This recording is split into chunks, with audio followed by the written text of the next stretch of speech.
Bonjour ou bonsoir selon le moment où vous écoutez ou réécoutez cet entretien de coaching sur le thème le syndrome du lampadaire au quotidien. C'est un véritable plaisir pour moi de partager avec vous ce sujet de transformation positive pour vous permettre de voir dans quelle mesure vous pouvez mieux utiliser les nombreuses forces et ressources qui sont potentiellement à votre disposition. En réalité, vous n'allez rien apprendre d'extraordinaire parce que justement, comme l'a dit Paul Dewandre, ceux qui réussissent en général ne font rien d'extraordinaire, mais prennent la peine de faire des choses qu'il est si facile de ne pas faire. Ceux qui réussissent en général ne font rien d'extraordinaire, mais prennent la peine de faire des choses qu'il est si facile de ne pas faire. Le présent entretien va contribuer à vous amener à identifier des choses qu'il est crucial de faire et si facile de ne pas faire, puis vous mettre à les faire joyeusement et continuellement. Moi, c'est Sousa Dieudonné Gossou. Je suis ingénieur et conseiller en formation, économiste planificateur, mathématicien d'aide à la décision et coach professionnel certifié. Tout au long de l'entretien, vous pouvez appuyer de temps en temps sur le bouton pause afin de vous mettre au cœur de la discussion et ainsi mieux solliciter votre créativité, vos résolutions, vos pistes de changement et votre détermination. Merci. Pour commencer, je voudrais partager avec vous cette pensée magnifique de Terence McKenna. Vous devez prendre au sérieux la notion que la compréhension de l'univers est de votre responsabilité. Parce que la seule compréhension de l'univers qui vous sera utile est votre propre compréhension. Qu'en pensez-vous? Quelle est votre compréhension actuelle du monde dans lequel nous vivons? Le présent entretien va contribuer à vous reconnecter à votre compréhension de vos mondes intérieurs et extérieurs ainsi que des forces et ressources potentielles qui sont à votre disposition afin de vivre rapidement par vous-même la leçon suivante de Morgan Marlowe. J'ai appris aussi ce jour-là que la vie est une sorte de libre service. Nous pouvons nous enrichir, nous faire plaisir, être créatifs et heureux autant que nous le voulons. Morgan Marlowe. Combien sommes-nous à vouloir vivre ou revivre cette expérience par nous-mêmes le plus rapidement possible et le plus fréquemment possible, de mieux en mieux et de jour en jour? C'est un processus sans cesse renouvelé. Tout au long de l'entretien, nous évoquerons souvent un concept, à savoir la bonne personne. De quoi s'agit-il? Eric Berne nous dit ceci. Nous naissons princes et le processus de civilisation nous transforme en grenouilles.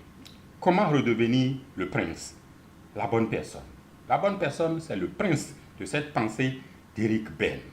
L'enfant naît prince, dans un esprit d'abondance et de gagnant. Il veut tout à la fois. Mais très tôt, la civilisation va le transformer psychologiquement en esclave, en grenouille. Le présent guide et ses bonus associés constituent des leviers qui vont contribuer à nous aider à utiliser au mieux et dans le bon sens les forces et ressources à notre disposition pour redevenir la bonne personne, le prince et le gagnant. Pourquoi redevenir la bonne personne? Vous avez déjà compris.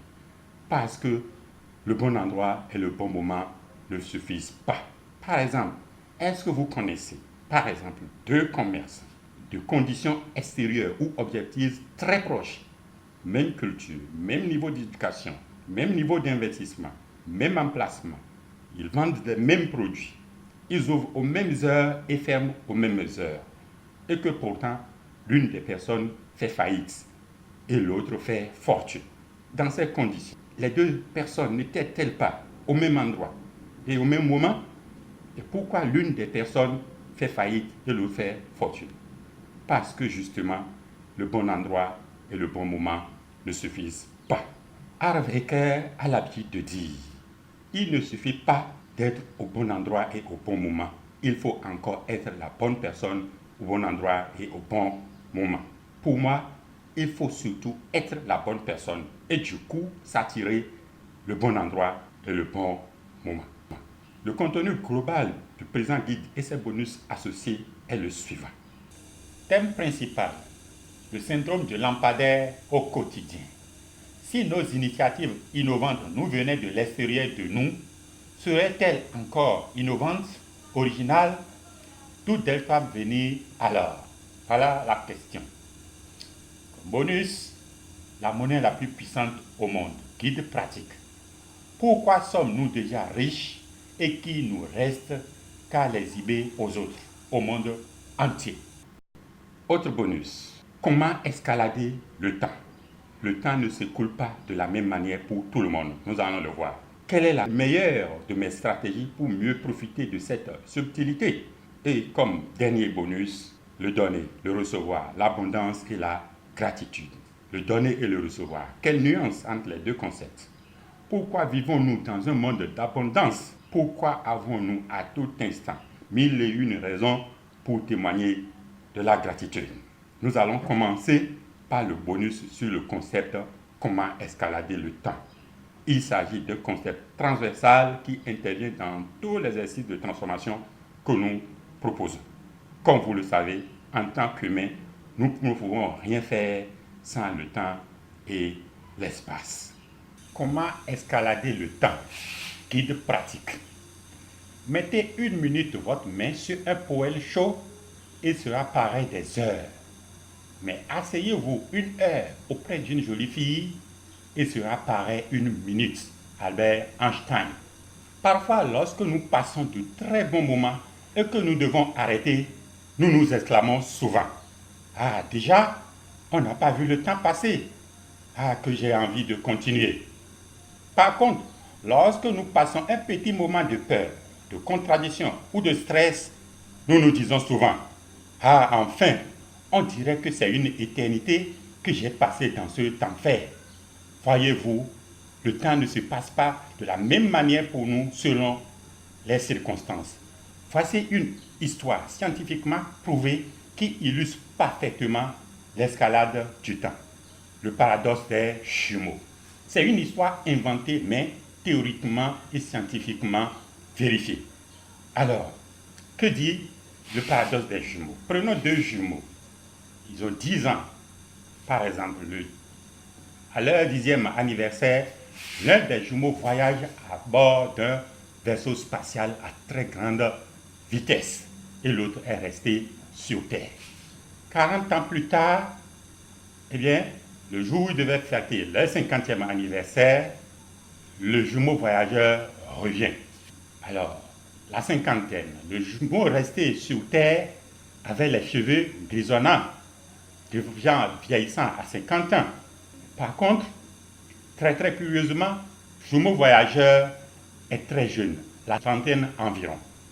Alors, comment comprendre pourquoi les 2 jumeaux qui devaient avoir 50 ans, les mêmes apparences physiques, eh bien, l'un est apparemment très jeune et l'autre a la cinquantaine.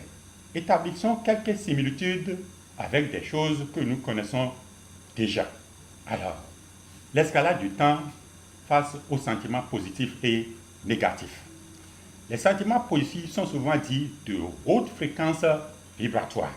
Ainsi, on peut établir la similitude que le jumeau voyageur est constamment animé de sentiments positifs et l'autre de sentiments négatifs, puisque lui ne bouge pas, il est sur Terre.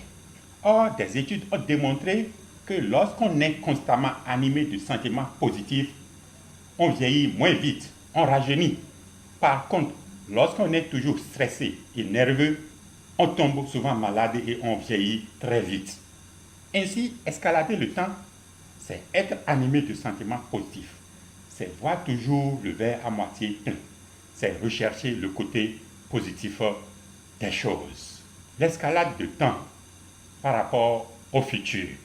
Alors, dans leur livre « Changez votre futur par les ouvertures temporelles », eh bien, Lucille et Jean-Pierre Garnier disent qu'il existe un moi présent et un moi futur, ce qui est compréhensible.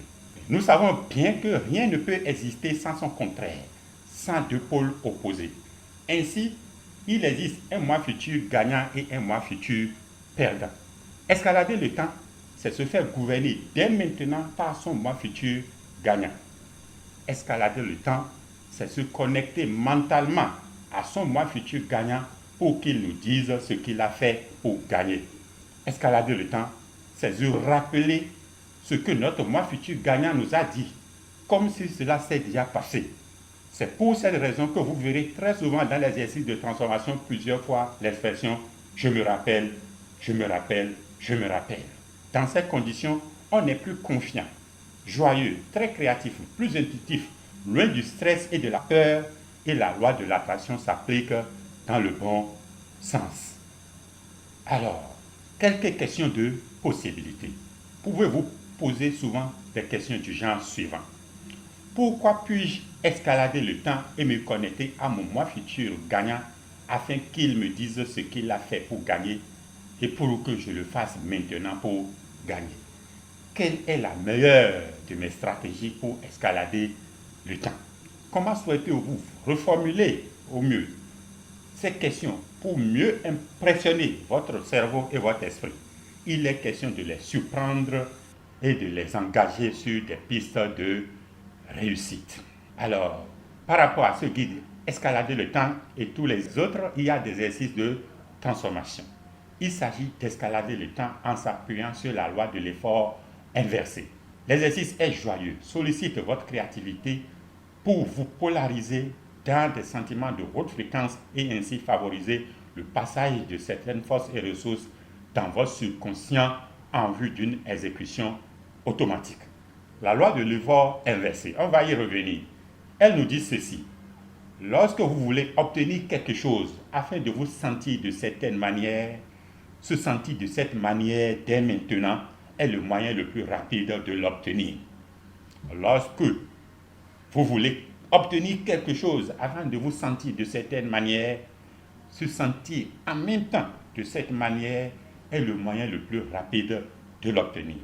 Ainsi, à travers l'exercice de transformation, il est proposé de solliciter votre créativité pour vous rappeler au passé des situations que vous voulez vivre maintenant et dans le futur. Comment escalader le temps? Quelle est votre conclusion? Rappelez-vous, vous devez prendre au sérieux la notion que la compréhension de l'univers est de votre responsabilité parce que la seule compréhension de l'univers qui vous sera utile est votre propre compréhension. Ainsi, en quoi le présent guide sur l'escalade du temps vous a-t-il permis de revisiter ou d'actualiser votre compréhension de l'univers? Qu'avez-vous décidé d'entreprendre de faire ici, maintenant et pour toujours? En gardant en tête ces questions, vous allez améliorer vos réponses et résultats jour après jour. Revenons sur le thème principal de notre entretien, le syndrome du lampadaire au quotidien. Le syndrome du lampadaire. Si nous cherchons nos solutions en nous-mêmes, alors nous les trouvons, nous les amplifions et nous rejetons hors de nous nos problèmes. Le syndrome du lampadaire. Écoutons cette histoire. C'est un monsieur qui a perdu ses clés et qui les cherchait sous le lampadaire du village. Un passant bienveillant s'est arrêté pour l'aider à chercher. Bien que l'endroit était très clair et qu'on devrait vite retrouver le trousseau de clés, il n'y arrivait pas jusqu'à ce que le passant a demandé au monsieur, « Monsieur, est-ce vraiment ici que vous avez perdu vos clés ?» Et au monsieur de répondre, « Ah non, je les ai perdues dans ma chambre. » « Mais, mon Dieu, s'exclama le passant, « mais pourquoi vous les cherchez ici ?» Au monsieur de répondre, « Je les cherche ici parce que il fait sombre dans ma chambre et ici il fait clair. Sous le lampadaire, il fait clair. Voilà pourquoi je cherche ici. » Ah, quelle idée! Revenons à nous-mêmes. Même si le comportement de ce monsieur a l'air totalement déplacé, n'avons-nous pas l'habitude de chercher nos solutions en dehors de nous, chez les autres? Moralité de l'histoire, c'est que même si cela a l'air de mieux fonctionner chez ton voisin ou dans ton entourage, les solutions spécifiques à tes problèmes se trouvent chez toi, à l'intérieur de toi-même. Le syndrome du lampadaire.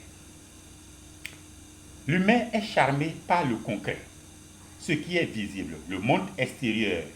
Et c'est un gros piège pour lui, car en effet, il est dit que nous sommes gouvernés à 99% par notre monde intérieur et que par conséquent, tout changement important devrait commencer par une meilleure maîtrise de notre monde intérieur. Et pourtant, qu'apprenons-nous toutes ces années à l'école sur une meilleure maîtrise de notre monde intérieur? Presque rien, n'est-ce pas? Et tout sur notre monde extérieur. C'est un comportement irrationnel que nous pouvons corriger à tout moment. Voilà autant de choses qui ont amené Michel Clodier à dire que l'investissement humain, pourtant essentiel, est toujours négligé au profit des investissements physiques, plus faciles à comptabiliser et donnant beaucoup plus l'air du concret.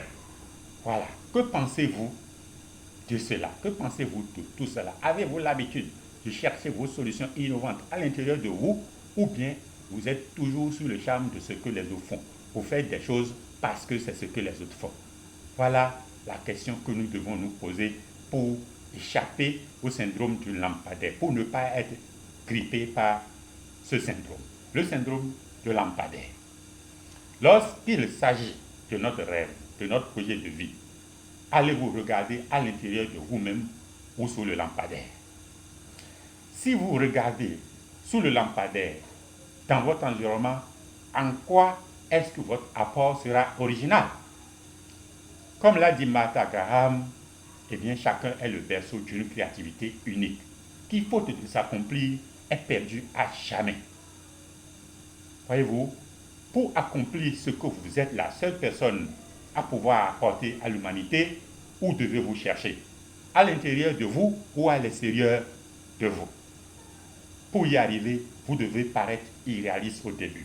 Comme l'a dit Georges Bernard Shaw, l'homme raisonnable s'adapte au monde, pendant que l'homme déraisonnable persiste à essayer d'adapter le monde à lui-même, à ses pensées, à ses désirs, à sa vision, et que par conséquent, tout progrès important dépend de l'homme déraisonnable. Nous devons chercher à l'intérieur de nous-mêmes. Voilà le syndrome du lampadaire. Ne cherchez pas longtemps vos solutions sous le lampadaire extérieur qui vous attire. Cherchez-les prioritairement en vous-même et vous les attirez. Le syndrome du lampadaire est la loi des 20-80. La loi des 20-80 ou encore la loi de Pareto peut s'énoncer comme suit. 80% de nos résultats proviennent de notre dynamique et seulement 20% viennent des techniques utilisées. Votre dynamique à vous, elle doit vous caractériser, vous distinguer et s'appuyer sur vos talents, ce que vous savez faire mieux que quiconque et donc venir de l'intérieur de vous. Quant aux techniques utilisées, on peut les apprendre à partir de l'existant sous le lampadaire, le monde extérieur, quitte à les améliorer. Voilà une loi qui explique pourquoi 80% de nos solutions se trouvent en nous-mêmes et non sous le lampadaire. Que pensez-vous de tout cela? Quelle stratégie voulez-vous mettre en place pour profiter de tout ça? Le syndrome du lampadaire, un exercice est proposé en fin du document PDF pour vous accompagner dans le processus. Soyez créatif pour vraiment en bénéficier. Abordons maintenant le bonus sur le thème « La monnaie la plus puissante au monde ». La monnaie la plus puissante au monde. Le succès n'est pas la clé du bonheur. Le bonheur est la clé du succès. Albert. Cette pensée d'Albert dérive de la loi de l'effort inversé que nous avons déjà évoquée et sur lequel nous allons revenir. Elle nous invite à commencer par vibrer les sentiments que nous recherchons. Puisque nous pouvons, par un contrôle mental, commencer par vibrer des sentiments de bonheur qui vont ensuite nous conduire au bonheur, c'est dire que nous avons déjà en notre possession une forme de monnaie que nous allons convertir en notre succès pour obtenir la monnaie, l'argent que tout le monde connaît. Au lieu d'attendre pour vibrer la joie et attendez. La monnaie la plus puissante au monde. Tout l'argent du monde est dépensé pour se sentir bien. Ray Cooder. tout l'argent du monde est dépensé pour se sentir bien. Et se sentir bien, c'est augmenter son énergie. Voilà une autre idée qui montre que nous détenons déjà une forme puissante d'argent, de monnaie sur nous. En effet, si tout l'argent du monde est dépensé pour se sentir bien, alors que par un contrôle mental, je peux commencer déjà par me sentir bien, c'est que je possède en moi déjà une forme d'argent qui ne peut diminuer de valeur. D'autre part, se sentir bien, c'est augmenter son énergie, c'est augmenter sa valeur et c'est déclencher un processus de création de richesse, comme l'a dit Stuart Wilde. La clé de la réussite consiste à augmenter votre propre énergie. Si vous le faites, les gens sont naturellement attirés par vous. Et quand ils se présentent à vous, facturez-les. Que pensez-vous de tout cela? Quelle est votre meilleure stratégie pour décrocher cette monnaie puissante qui est à votre disposition et de façon régulière? Refuser de faire usage de la monnaie la plus puissante au monde serait synonyme de se comporter comme une personne qui s'est mise en ayant la mine renfrognée et qui attend que son image dans le miroir lui sourie en premier et puis lui-même en seconde position. Ce n'est pas possible. Affinons nos stratégies jour après jour pour profiter de cette monnaie. La monnaie la plus puissante au monde. Pourquoi suis-je déjà riche et qu'il ne me reste qu'à l'exhiber aux autres? De quelle meilleure manière puis-je faire usage de la monnaie la plus puissante au monde? Reformulez pour vous cette question. Sollicitez votre créativité et des réponses vous seront suggérées jour après jour, les unes meilleures que les autres. Un exercice de transformation créative est proposé en fin du document PDF. Nous allons aborder le dernier bonus qui porte sur le sujet donner, recevoir, abondance et gratitude. Le donner, le recevoir, l'abondance et la gratitude. Voilà des réalités avec lesquelles nous interagissons à tout instant.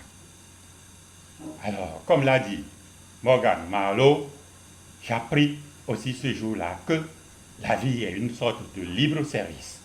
Nous pouvons nous enrichir, nous faire plaisir, être créatifs et heureux autant que nous le voulons. Comment aborder le donner, le recevoir, l'abondance et la gratitude? Eh bien, pour vivre continuellement cette expérience de Morgan Marlowe. Le donner et le recevoir. Avez-vous déjà entendu des choses du genre suivant? La grande différence entre donner et recevoir, c'est la générosité. Il y a du bonheur à donner qu'à recevoir. La dignité d'une personne tient à sa capacité de donner et non à sa capacité à recevoir. Que pensez-vous de ces citations? Est-ce que vous avez déjà entendu de ces citations? À les entendre, c'est comme s'il est mieux, de donner que de recevoir. Mais peut-il y avoir un donneur sans un receveur? Lorsque celui à qui tu viens de donner te dit merci, est-ce que tu acceptes son merci? Si tu acceptes le merci, qu'est-ce que tu viens de faire? Tu viens de recevoir quelque chose. Voyez-vous, il ne peut pas y avoir de donneur sans receveur. Donner et recevoir sont des faces de la même pièce et ils sont tous bons. Alors, penser que c'est mieux de donner équivaut à dire que c'est mauvais de recevoir. Et le subconscient va interpréter le recevoir comme une menace sur la vie et par conséquent va fermer les canaux des généreux dons de la nature. Prenons un exemple, la pluie par exemple. Lorsqu'il pleut et nous mettons un parapluie pour ne pas recevoir la pluie, est-ce que la pluie retourne? Non, la pluie ne retourne pas.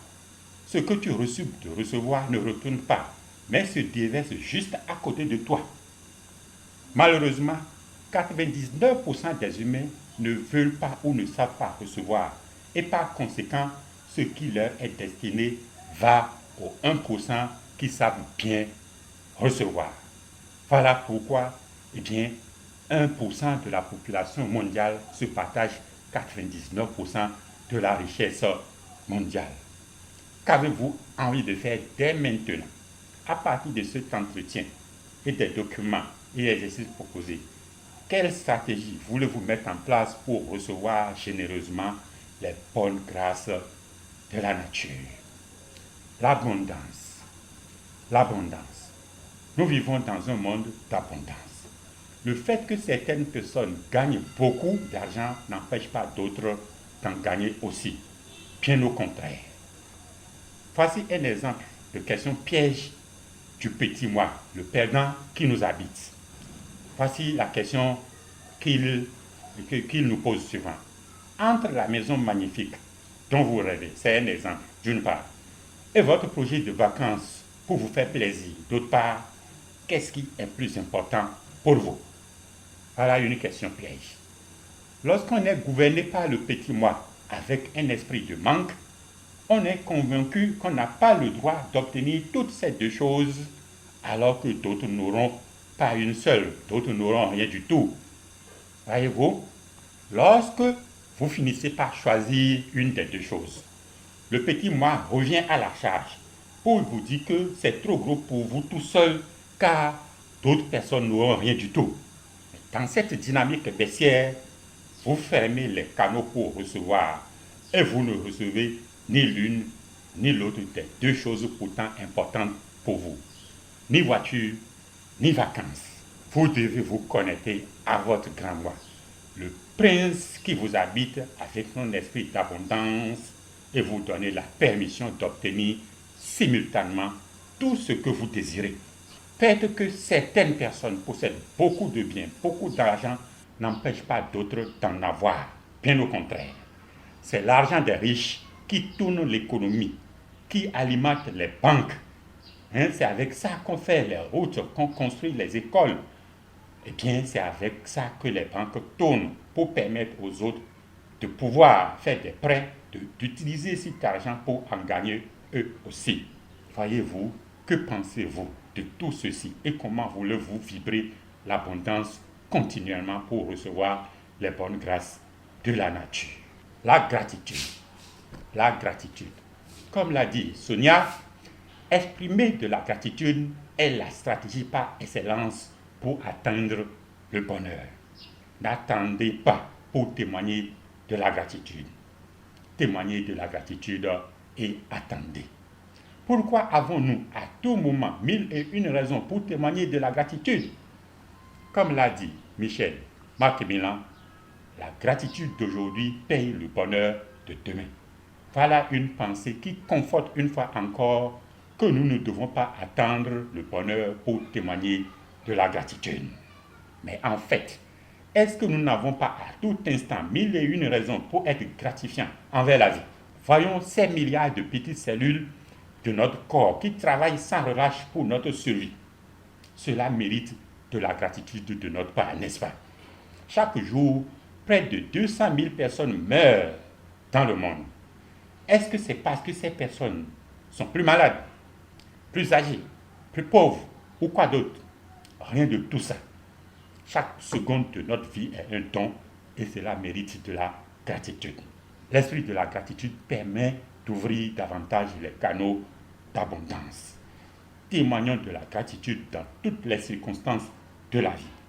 Au lieu d'attendre pour témoigner de la gratitude, témoignons de la gratitude et attendons.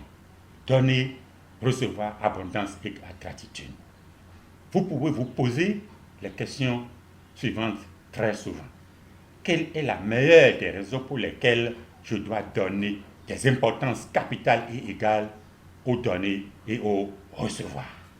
Pourquoi ai-je à tout instant 1001 raisons pour être gratifiant envers la vie? Comment souhaitez-vous reformuler ces questions pour mieux impressionner votre cerveau et votre subconscient? Comme dans tous les guides, un exercice de transformation est proposé pour solliciter votre créativité et vous accompagner par rapport à ce concept donner, recevoir, abondance et gratitude. Vous pouvez aller plus loin.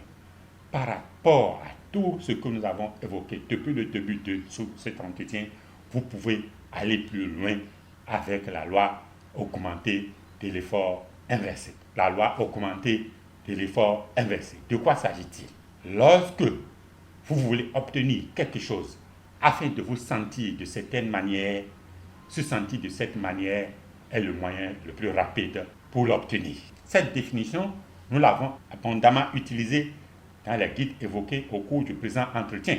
Mais en fait, il s'agit d'une opérationnalisation du processus de manifestation des réalités et des événements dans notre vie. Car ce sont nos sentiments qui nous conduisent à nos pensées et comportements, lesquels nous conduisent à nos actions et nos actions nous conduisent à nos résultats, lesquels résultats viennent amplifier nos sentiments de départ. C'est un cycle.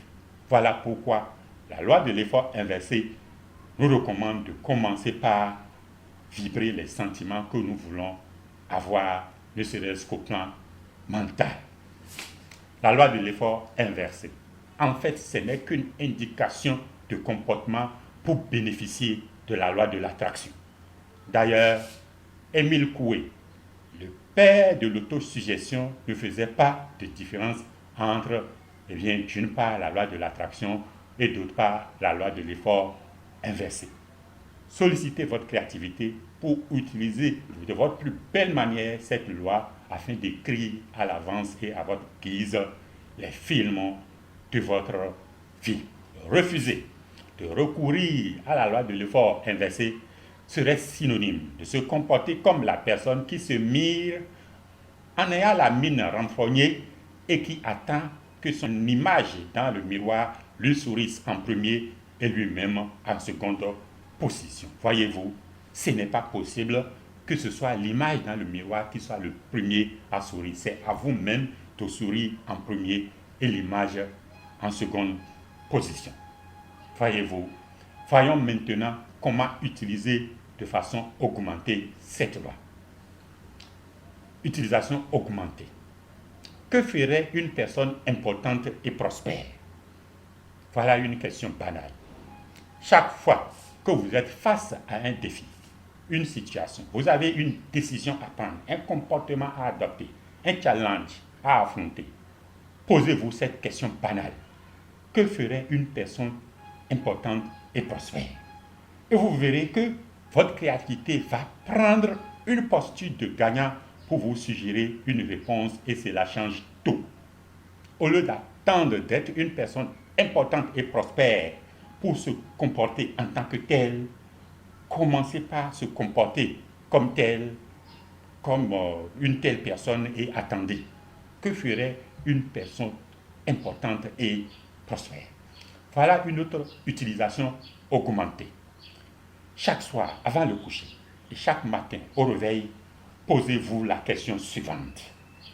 S'il ne me restait que 24 heures pour vivre, alors qu'est-ce que je devrais faire aujourd'hui? Avec quelle détermination et avec quelle persistance?